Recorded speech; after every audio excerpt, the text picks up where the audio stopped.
नमस्कार, मैं हूं रवीश कुमार। आज हम बात कर रहे हैं उस ऐतिहासिक बदलाव की जिसका इंतजार देश के करों, सरकारी कर्मचारी और पेंशन भोगी धकते दिलों से कर रहे हैं। एक ऐसा फैसला जो न सिर्फ उनकी रसोई का बजट बल्कि उनके सपनों और भविष्य की पूरी तस्वीर बदलने की ताकत रखता है। जी हां, हम बात कर रहे हैं 8वें वेतन आयोग की, जिसकी आहट अब हकीकत में तब्दील हो रही है। केंद्र सरकार ने इस महाआयोग के गठन को हरी झंडी दे दी है और 1 जनवरी 2026 से इसकी सिफारिशें लागू होने का रास्ता लगभग साफ हो गया है। यह माह एक वेतन वृद्धि नहीं बल्कि देश के 50 लाख से ज्यादा कर्मचारियों और 65 लाख पेंशन धारकों के जीवन स्तर को नई ऊंचाइयों पर ले जाने वाला एक आर्थिक और सामाजिक कदम है। भारत में हर 10 साल में एक नए वेतन आयोग का गठन एक परंपरा रही है। इसका मकसद बढ़ती महंगाई के दौर में सरकारी तंत्र की यानी उसके कर्मचारियों की आय को प्रासंगिक बनाए रखना है, ताकि उनकी खरीदने की ताकत, जिसे हम परचेसिंग पावर कहते हैं, कम ना हो। साल 2016 में 7वें वेतन आयोग ने अपनी सिफारिशें दी थीं, जो दिसंबर 2025 में अपना 10 साल का चक्र पूरा कर रहा है। अब बारी है 8वें वेतन आयोग की, जो नए दशक के लिए कर्मचारियों के वेतन भत्तों और पेंशन की नई इबारत लिखेगा। तो आखिर क्या है 8वें वेतन आयोग का वह जादुई पिटारा जिससे करोड़ों लोगों की उम्मीदें जूही हैं? इस पिटारे की सबसे अहम चाबी है फिटमेंट फैक्टर। यह एक ऐसा मल्टीप्लायर या गुणक है जिसे कर्मचारी की मौजूदा बेसिक सैलरी यानी मूल वेतन से गुणा करके नया मूल वेतन तय किया जाता है। याद कीजिए, 7वें वेतन आयोग में यह फिटमेंट फैक्टर 2.5 गुना था।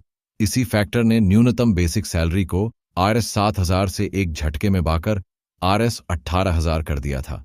अब सबकी न्यूनतें इस बात पर टिकी हैं कि 8वें वेतन आयोग में यह फिटमेंट फैक्टर कितना होगा। मीडिया रिपोर्ट्स और आर्थिक जानकारों के गलियारों से जो खबरें छन कर आ रही हैं, वो कर्मचारियों के दिलों में उत्साह भरने वाली हैं। माना जा रहा है कि इस बार फिटमेंट फैक्टर 2.28 से लेकर 2.8 के बीच रह सकता है। कुछ विशेषज्ञ तो इसे 3 गुना से भी अधिक होने की संभावना जता रहे हैं। चलिए अब इन आंकड़ों को आसान भाषा में समझते हैं। अगर हम सबसे कम यानी 1.8 के फिटमेंट फैक्टर की भी बात करें, तो भी मौजूदा न्यूनतम बेसिक सैलरी जो RS 18,000 है, सीधे RS 32,000 हो जाएगी। और अगर सरकार कर्मचारियों की मांगों को मानते हुए इसे 2.8 गुना तक ले जाती है, तो यही न्यूनतम बेसिक सैलरी भागकर RS 5 के आसपास पहुंच सकती है। यह एक अभूतपूर्व उछाल होगा जो सरकारी कर्मचारियों के जीवन में एक नई आर्थिक क्रांति लाएगा। इस वेतन आयोग की सबसे बबली खासियत यह मानी जा रही है कि इसका झुकाव निचले और मध्यम स्तर के कर्मचारियों की तरफ ज्यादा है। जिन कर्मचारियों का ग्रेड पे RS 2000 से लेकर RS 1200, जिसका झुकाव ₹1,000 के बीच है, वे इस बार सबसे ज्यादा फायदे में रह सकते हैं।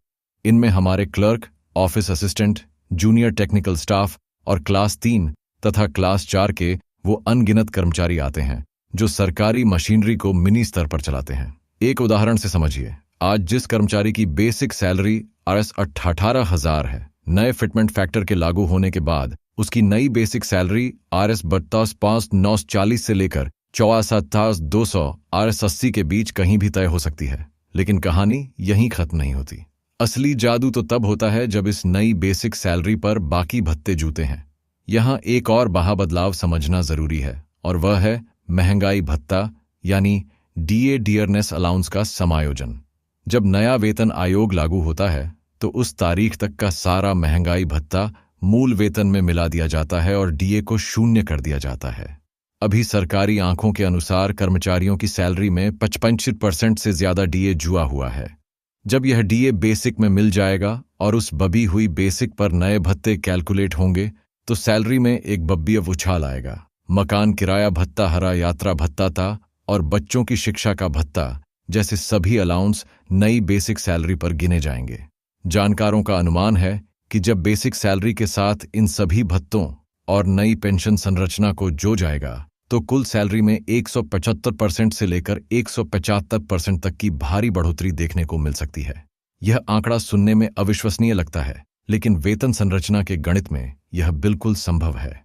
अब सवाल उठता है कि इस अमृत कलश से कौन कौन लाभान्वित होगा। इसका दायरा बहुत बड़ा है। भारत सरकार के सभी केंद्रीय कर्मचारी, भारतीय रेलवे, डाक विभाग, रक्षा और अर्धसैनिक बलों के जवान, केंद्र शासित प्रदेशों के कर्मचारी और केंद्रीय शैक्षिक संस्थानों के शिक्षक और गैर शिक्षक स्टाफ सभी इसकी परिधि में आएंगे।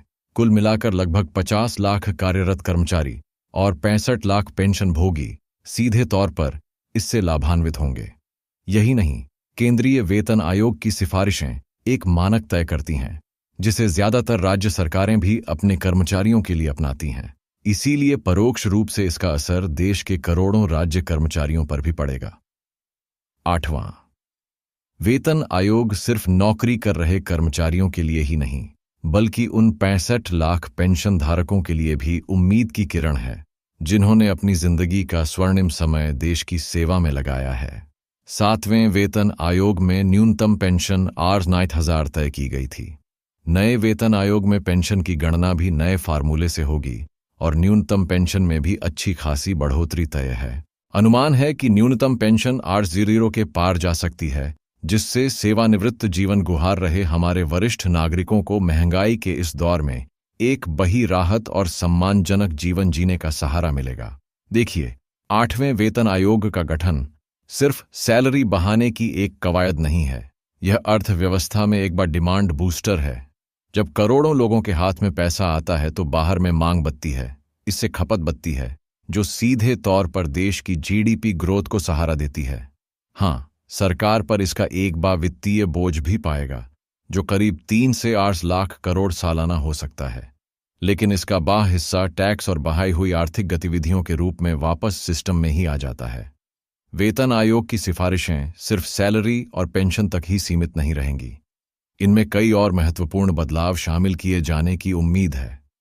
चिकित्सा सुविधाओं में सुधार, कर्मचारियों और पेंशन भोगियों के लिए स्वास्थ्य सुविधाओं को और बेहतर बनाया जा सकता है। भत्तों का युक्तिकरण, हाउस रेंट अलाउंस हार को शहरों की श्रेणियों के हिसाब से संशोधित किया जा सकता है। ट्रांसपोर्ट अलाउंस टीए में भी बढ़ोतरी होगी। वेतन वृद्धि की नई व्यवस्था। एक सुझाव यह भी है कि कर्मचारियों के वेतन में हर साल उनके प्रदर्शन के आधार पर वृद्धि की जाए, बजाय 10 साल का लंबा इंतजार करने के। हालांकि इस पर अंतिम फैसला आयोग ही लेगा। अवकाश नियमों में सुधार, छुट्टियों से जूहे नियमों को भी आज की क्रूरतों के हिसाब से बदला जा सकता है। समापन की ओर कुल मिलाकर 8वां वेतन आयोग केंद्र सरकार के कर्मचारियों और पेंशन भोगियों के लिए एक नए युग का सूत्रपात करने जा रहा है।